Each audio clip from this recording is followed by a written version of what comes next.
নমস্কার বন্ধুরা, mind glow পরিবারে স্বাগত।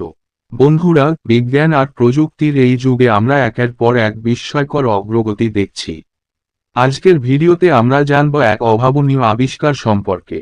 ব্রিটেন গবেষকরা জানিয়েছেন যে প্রথমবারের মতো ল্যাবরেটরিতে তৈরি করা রক্ত মানুষের শরীরে পরীক্ষামূলকভাবে দেয়া হয়েছে। এই পরীক্ষায় যে পরিমাণ রক্ত মানুষের দেহে ঢোকানো হয়েছে তা খুবই সামান্য, কয়েক চামচ মাত্র। এই রক্ত কতটা কাজ করে সেটা দেখাই এই পরীক্ষার উদ্দেশ্য। মানুষের দেহে যে রক্ত সঞ্চালন করতে হয় সেটা এখনো প্রায় সব ক্ষেত্রেই মানুষের দেহ থেকেই নিতে হয়। এজন্যে বহু মানুষ নিয়মিত রক্তদান করেন।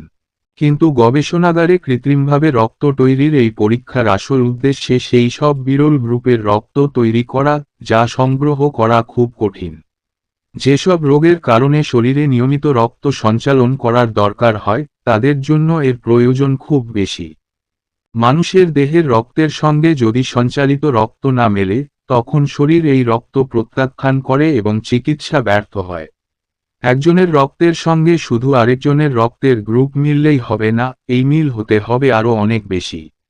ইউনিভার্সিটি অব ব্রিস্টলের প্রফেসর অ্যাশলে টোয়ে বলেন, কিছু কিছু রক্তের গ্রুপ এতটাই বিরল যে একটা দেশে হয়তো মাত্র 10 জন মানুষ আছেন যারা এই রক্ত দিতে পারবেন।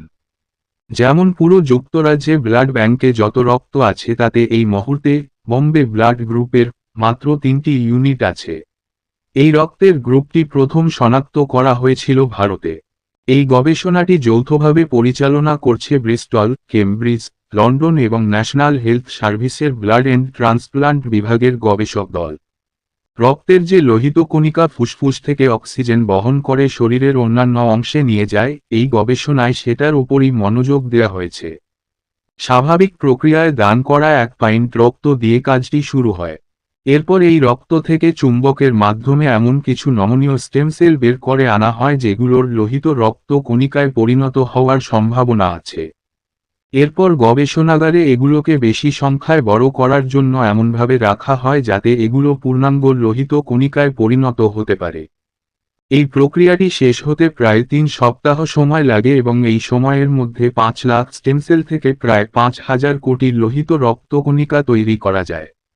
এগুলো থেকে ফিল্টার করে এরপর প্রায় 1,500 লোহিত রক্তকণিকা বের করা হয় মানুষের দেহে সঞ্চালন করার জন্য। পরীক্ষামূলকভাবে প্রথম 2 জন মানুষের দেহে এরকম রক্ত দেয়া হয়েছে। মোট 10 জন স্বাস্থ্যবান স্বেচ্ছাসেবকের দেহে এই রক্ত প্রয়োগ করা হবে।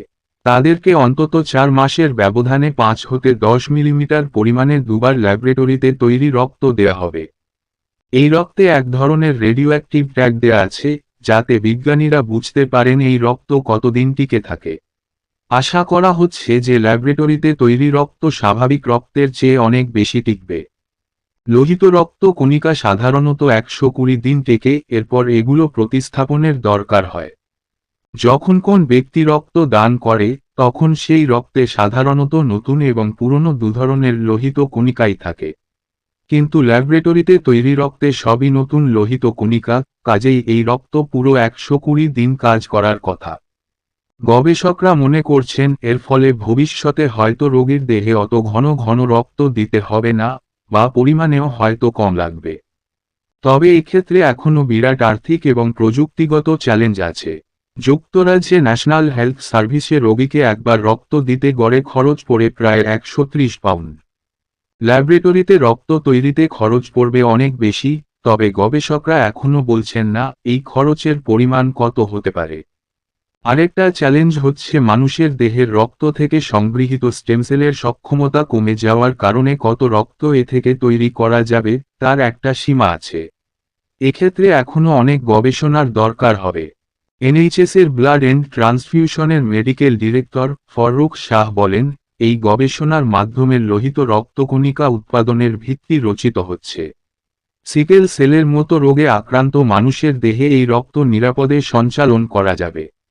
যাদের জন্য রক্ত পাওয়া খুব কঠিন সেই সব রোগীর জন্য এই গবেষণার বিরাট সম্ভাবনা আছে। এই অভাবনীয় অগ্রগতির ফলে বিজ্ঞান কতটা এগিয়ে যেতে পারে তা আমরা কল্পনাও করতে পারি না।